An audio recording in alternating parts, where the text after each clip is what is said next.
Est-ce qu'on aurait vraiment eu des enfants là, si on aurait dû le faire d'une autre façon? Moi, je pense que le sexe, c'est la façon que Dieu nous piège à avoir des enfants. Hein, si on devait les commander sur Amazon, combien est-ce que vous en achèteriez? Non, mais sérieusement, là, si c'était la façon d'avoir des enfants. Bon, ajouter au panier un, livraison gratuite si on en achète deux, je ne sais pas.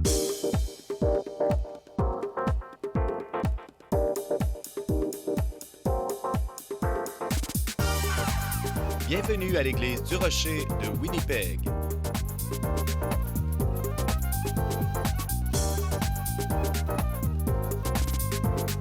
Demeurez avec nous pour un autre message qui provoquera votre pensée du pasteur Mark Hughes.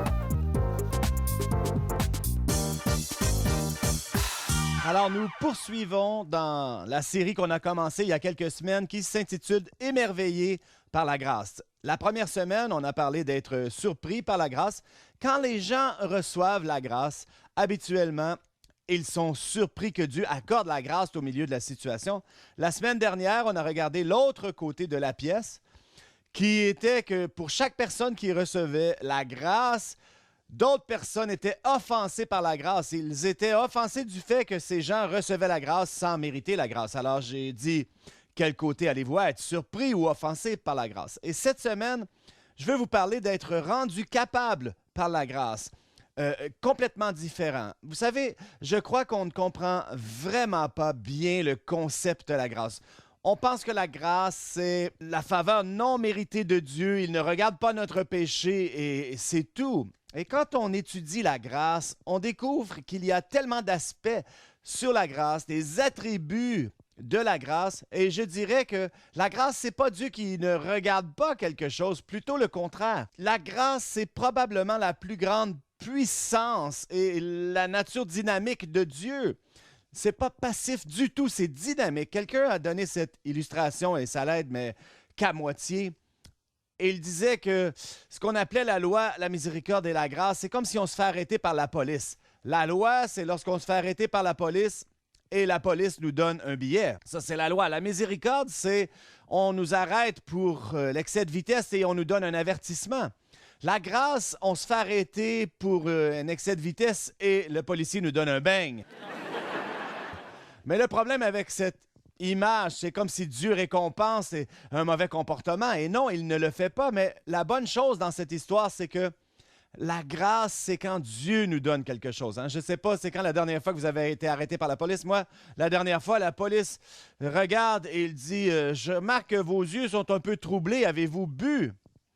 Et moi, je le regarde et je dis et vous, vos yeux semblent givrés. Est-ce que vous avez mangé des beignes? Ah, il faut aimer, hein?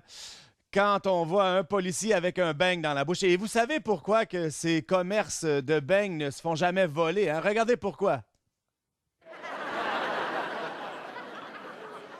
Alors, on va regarder ici, et j'appelle ça rendu capable par la grâce. Et les trois choses que je vois dans ce passage sont ceci.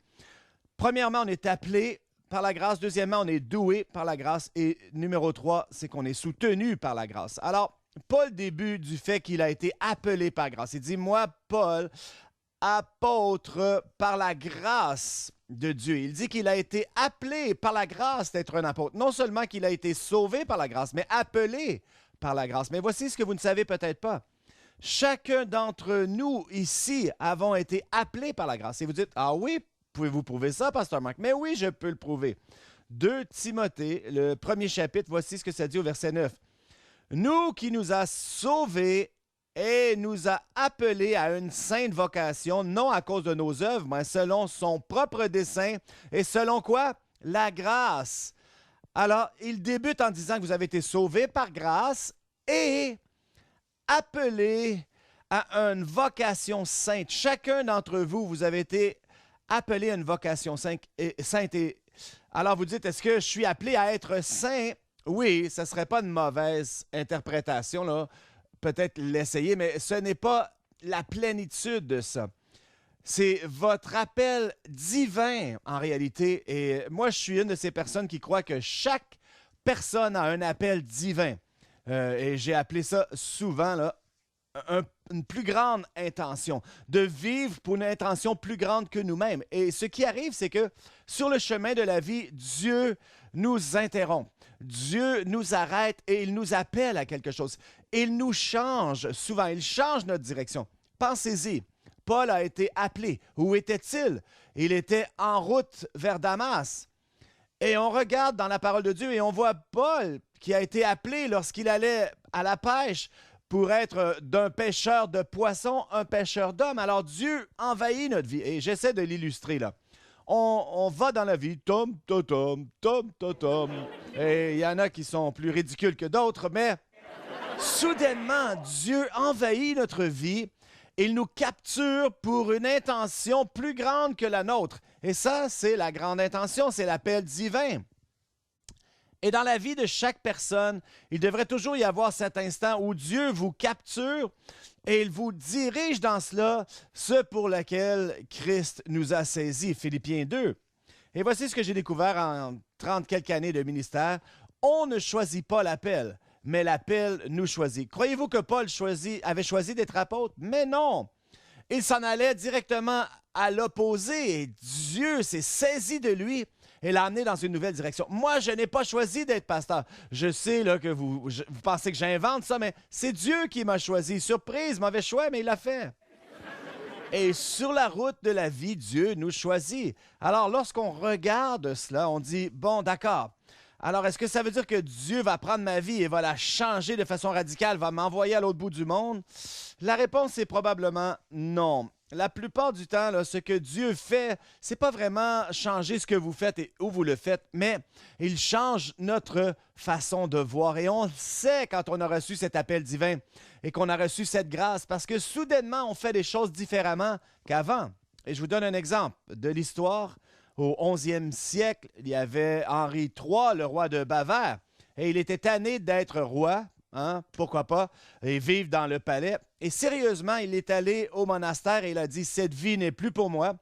Je veux me dévouer à la solitude, à la prière et à adorer Dieu. Je veux devenir moine. » Alors l'abbé, le chef, qui était frère Richard, lui a dit « C'est une vie d'obéissance et tu dois faire tout ce qu'on te demande de faire et ça va être difficile pour toi, roi, puisque tu es roi. » Et le roi lui dit « Je comprends, je vais être obéissant à tout ce que vous allez me dire de faire. » Alors l'abbé lui dit « Eh bien, voici ce que je vous dis de faire.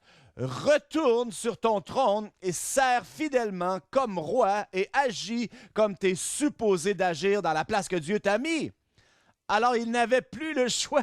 Il avait dit, je vais être obéissant. Donc, il n'avait pas le choix de retourner et servir comme roi. Mais tout avait changé à cet instant parce qu'il ne servait plus pour lui-même, mais il servait le peuple dans lequel Dieu l'avait mis roi et il est devenu un des meilleurs rois de Bavière. Voyez-vous, le changement subtil, quand Dieu nous rencontre, peut-être qu'il ne nous dirige pas complètement vers un endroit différent, mais il va nous donner la grâce de faire ce qu'on a été appelé spécifiquement à faire.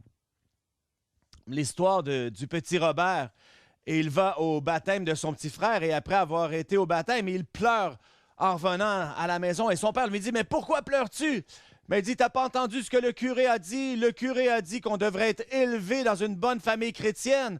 Je veux pas ça, je veux rester avec vous, moi. Et mon point dans cette histoire, c'est que nous devons vivre notre vie pour Christ là où nous sommes actuellement. Laissez-moi vous poser une question. Combien ici vous pensez que d'être parent serait un appel divin? Qui croit cela? Allez lire le premier chapitre de la Bible, parce que la Bible nous dit que le premier commandement, c'était de se multiplier et d'avoir des enfants. Le premier commandement, c'est d'être parent. Et la Bible dit que les enfants sont l'héritage du Seigneur. C'est un appel d'être parent. Vous le savez, j'espère. Quand vous y pensez un instant, et moi je regarde ça et je me dis, est-ce qu'on aurait vraiment eu des enfants là, si on aurait dû le faire d'une autre façon? Moi, je pense que le sexe, c'est la façon que Dieu nous piège à avoir des enfants. Hein, si on devait les commander sur Amazon, combien est-ce que vous en achèteriez? Non, mais sérieusement, là, si c'était la façon d'avoir des enfants, bon, ajouter au panier livraison gratuite si on en achète 2, je ne sais pas. Et Non, non, mais je veux pas. C'est vraiment le sexe qui est la raison d'avoir des enfants. Hein. Il y a une raison pour laquelle les catholiques avaient 9, 10 enfants. Vous savez pourquoi? Hein? Oui, je pense que vous le savez. J'ai pas besoin de vous l'expliquer. Mais laissez-moi vous raconter une histoire de mon épouse Cathy, et vous la connaissez, plusieurs d'entre vous.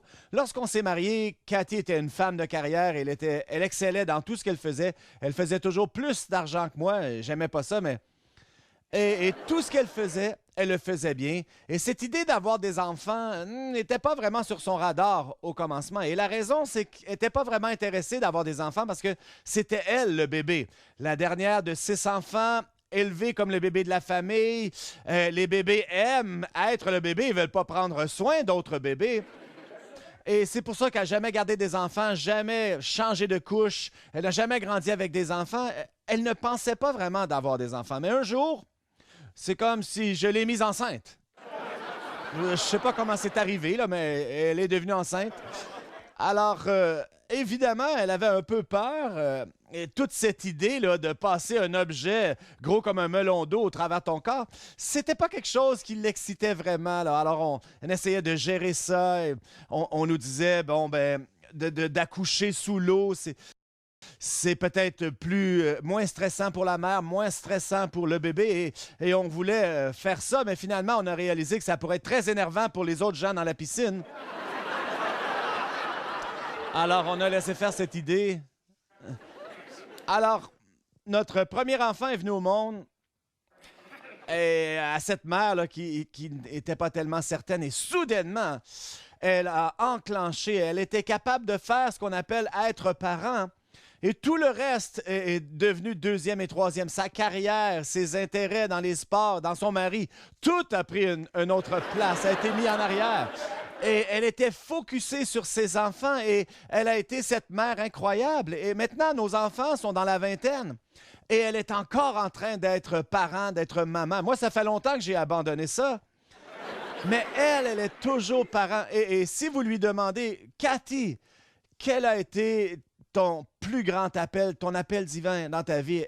Elle dirait, mes enfants, Dieu m'a mis dans ce monde pour élever cette génération, pour qu'eux changent leur monde.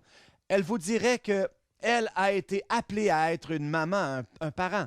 Et voici ce qui arrive quand Dieu t'appelle à faire quelque chose. Il te donne le don, il te rend capable de le faire. Et ça va être notre prochain point. Chacun d'entre nous, on a un appel qu'on doit découvrir. Et c'est peut-être tellement simple et devant notre visage, mais ça va changer notre façon de voir. C'est comme l'histoire de ces 4 hommes.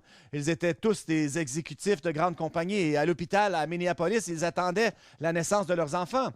L'infirmière vient parler au premier et elle dit « Félicitations, monsieur, votre femme a donné naissance à des jumeaux. » Il dit « Des jumeaux? Wow! » Il dit « Je suis le président de l'équipe de baseball, les Twins du Minnesota. » Elle dit « Ah, wow! » Et là, elle revient, elle dit au deuxième, « Bravo, monsieur, vous avez des triplets. » Il dit, « Des triplets, c'est incroyable, je suis VP chez 3M. » 5 minutes plus tard, l'infirmière vient, elle dit au troisième, « Félicitations, votre femme a donné naissance à des quadruplets. » Et il dit, « Quadruplets, c'est incroyable, je suis président des hôtels 4 saisons. » Et soudainement, le 4e homme perd connaissance et il tombe par terre. Et l'infirmière dit, « Mais qu'est-ce qui arrive avec lui? » Et les gens répondent, « Il est le président des dépanneurs 7-Eleven. »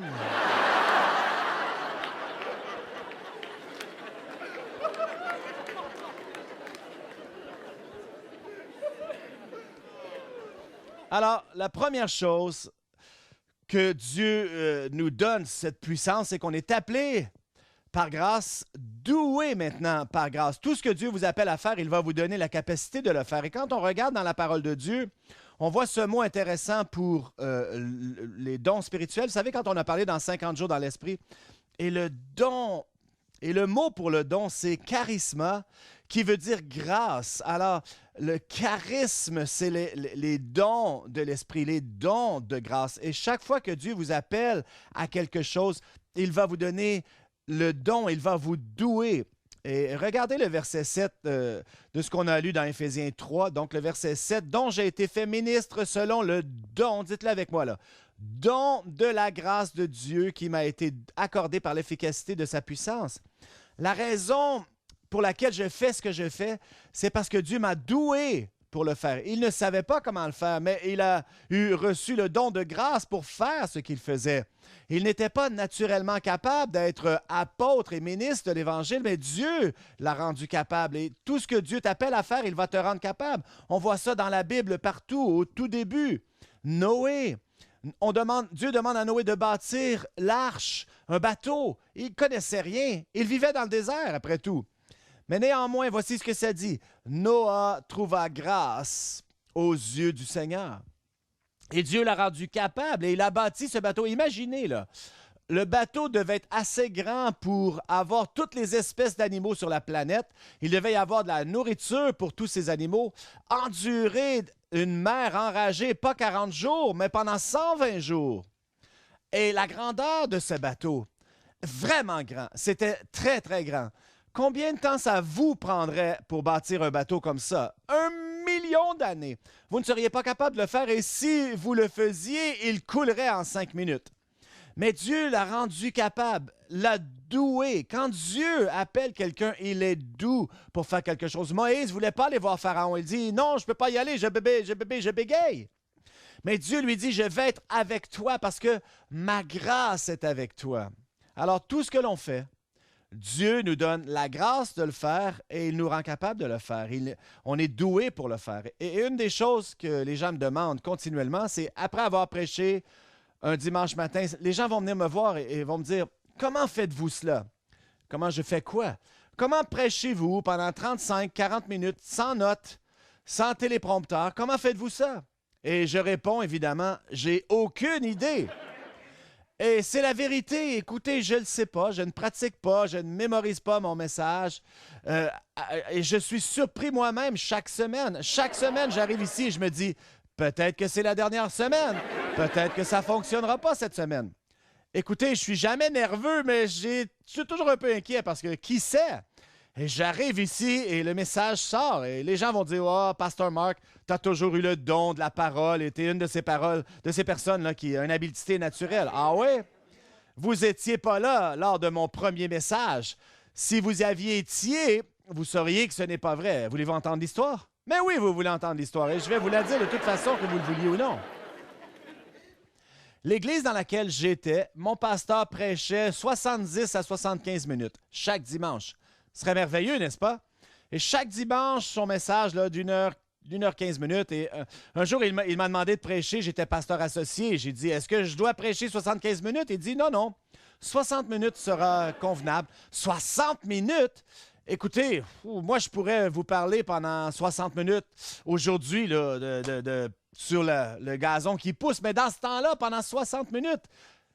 Alors, je suis allé, je me suis préparé pendant comme 3 mois. Et je suis allé et j'ai prêché et j'ai rempli 60 minutes. Mais dans ce 60 minutes, je n'ai pas prêché 3 points comme je fais habituellement. J'ai prêché 3 messages différents. J'avais pas d'autre choix. Cathy m'a dit, « Pourquoi as-tu prêché 3 messages? » J'ai dit, il fallait que je remplisse les 60 minutes. 3 messages distincts. Il n'y avait aucun rapport entre les 3. Et moi, j'ai prêché tout ce que je savais. Voilà. Tout ce que je savais était là. Mon premier message sera mon dernier parce que je n'avais plus rien à dire. Tout avait été là dans mon message en 60 minutes. Et laissez-moi vous dire à quel point c'était mauvais. C'était horrible, horrible. C'était catastrophique. Je bégayais, je m'enfargeais. Ça faisait pas de sens. Tout le monde était assis comme ça là. Oh, s'endormait durant le message. C'était la chose la plus douloureuse pour moi et pour eux. Mais voici ce qui est arrivé. À la fin du message, ils ont applaudi. Vous savez pourquoi? Parce que j'avais fini. C'est pour ça qu'ils ont applaudi. Bravo, bravo, bravo. Pour dire, ne refais plus jamais ça. C'est ce qu'ils voulaient dire. C'était tellement mauvais. Et là, il y a cette femme qui est venue me voir, elle dit, « Pasteur Mark, je veux que vous sachiez que je suis assez vieille pour me souvenir quand Billy Graham a commencé. » Elle venait de me comparer à Billy Graham. Elle m'a dit, « Tu sais quoi? Lui aussi, il n'était pas bon quand il a commencé. » Non, mais écoutez, là, c'était horrible, terrible. J'avais aucun don et pas d'habileté naturelle pour ça. aucunement. Et le fait que Dieu m'ait rendu capable et m'a permis de le faire, c'est un témoignage de sa grâce et ça n'a rien à voir avec moi. Oui, absolument. Alors, quand Dieu t'appelle, il va te douer pour le faire. Et le dernier point, c'est qu'on est soutenu par la grâce.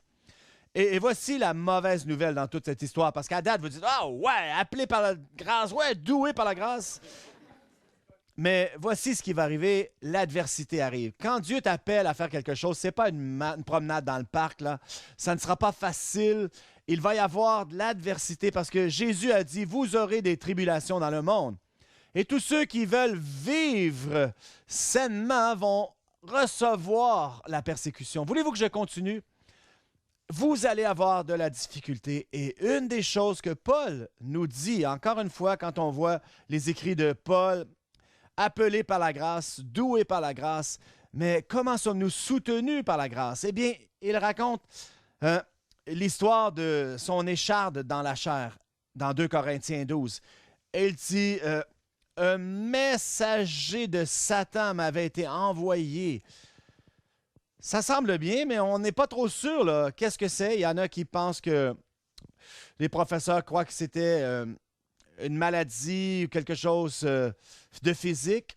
Les gens de la Réforme croyaient que c'était une tentation d'incrédulité. Moi, je suis assez simple dans mon approche, là. Je regarde le contenu et je dis, de quoi parlait-il? Et le contexte, c'était qu'il parlait de persécution, d'avoir été arrêté, battu, échoué en mer, lapidé. Et là, il parle immédiatement de l'écharpe dans la chair. Alors, je me dis, c'est de la persécution, de l'adversité, mais je ne suis pas un professeur biblique, mais peu importe. Il dit que c'était une écharpe dans la chair.